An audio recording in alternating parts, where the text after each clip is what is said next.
Baik, bismillahirrahmanirrahim. Assalamualaikum warahmatullahi wabarakatuh.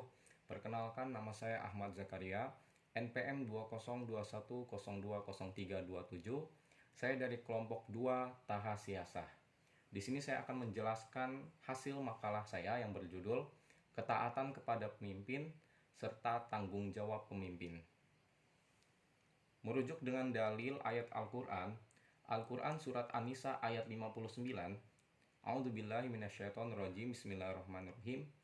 Ya ayyuhalladzina amanu atiullaha wa atiur rasul wa ulil amri minkum fa in tanaza'tum fi syai'in farudduhu ilallah war rasul in kuntum tu'minuna billahi wal yaumil akhiri zalika khairun wa ahsanu ta'wila. Yang artinya, hai orang-orang yang beriman, taatilah Allah dan Rasulnya dan ulil amri di antara kamu. Kemudian, jika kamu berlainan pendapat tentang sesuatu, maka kembalikanlah ia kepada Al-Quran, kepada Allah dan Rasul atau sunnahnya. Jika kamu benar-benar beriman kepada Allah dan hari kemudian, yang demikian itu lebih utama bagimu dan lebih baik akibatnya. Dan merujuk kepada hadis tentang kewajiban taat pemimpin, An Ibni Umar anin Nabi sallallahu alaihi wasallam annahu qala alal mar'il muslim as-sam'u wat ta'atu fima ahabba wa kariha illa an yu'mara bi ma'siyatin fa in umira bi ma'siyatin fala sam'a wala ta'ata. Dari Ibnu Umar radhiyallahu anhu, dari Nabi sallallahu alaihi wasallam bersabda, wajib bagi seorang muslim mendengarkan dan taat pada pemimpin baik dalam hal yang ia suka maupun ia benci, kecuali jika diperintahkan melakukan maksiat, maka tidak baik mendengarkan dan mentaatinya. Sebagai suatu kasus, di sini saya mengambil kasus seperti kasus COVID-19 pada tahun lalu.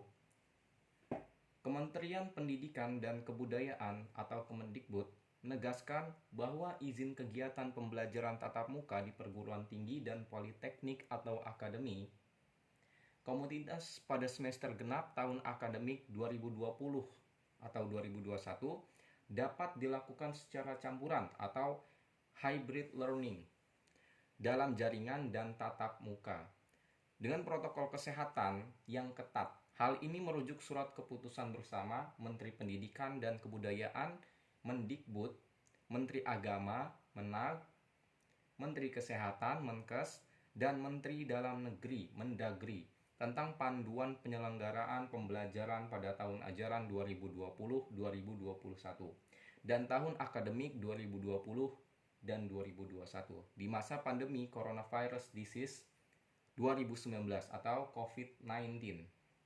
Sehubungan dengan keluarnya keputusan bersama 4 menteri tersebut, maka pembelajaran pada tahun akademik 2020 atau 2021 yang akan dimulai bulan Januari 2021 di perguruan tinggi dapat diselenggarakan secara campuran atau hybrid learning dalam jaringan dan tatap muka.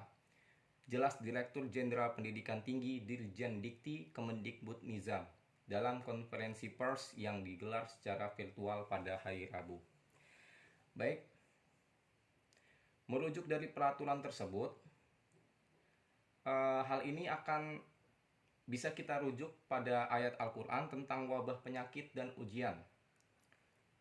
Di sini ditulis dalam Al-Quran surat At-Taubah ayat 126, yang artinya orang-orang mukmin bahwa mereka diuji, dicoba sekali atau 2 kali setiap tahun dengan musim panceklik dan wabah penyakit.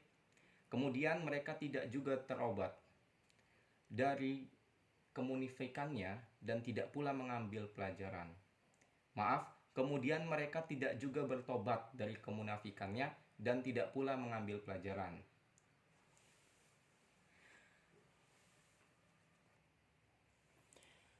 Maka dari itu, kita sebagai warga atau rakyat Indonesia, kita sebagai orang yang dipimpin oleh pemerintah, maka dari itu kita harus menaati segala peraturan tersebut yang telah ditetapkan oleh para pemerintah, para pemimpin kita.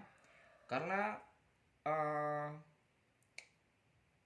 pada suatu kasus ketika di masa Rasulullah Shallallahu Alaihi Wasallam, di masa Rasulullah pernah menghadapi suatu wabah kusta.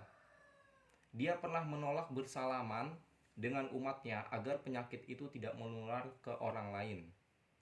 Yang kita lakukan hari ini, tidak berinteraksi sosial dengan orang yang menularkan virus, tidak menaati protokol kesehatan, yaitu menjaga jarak, mencuci tangan, dan lain sebagainya.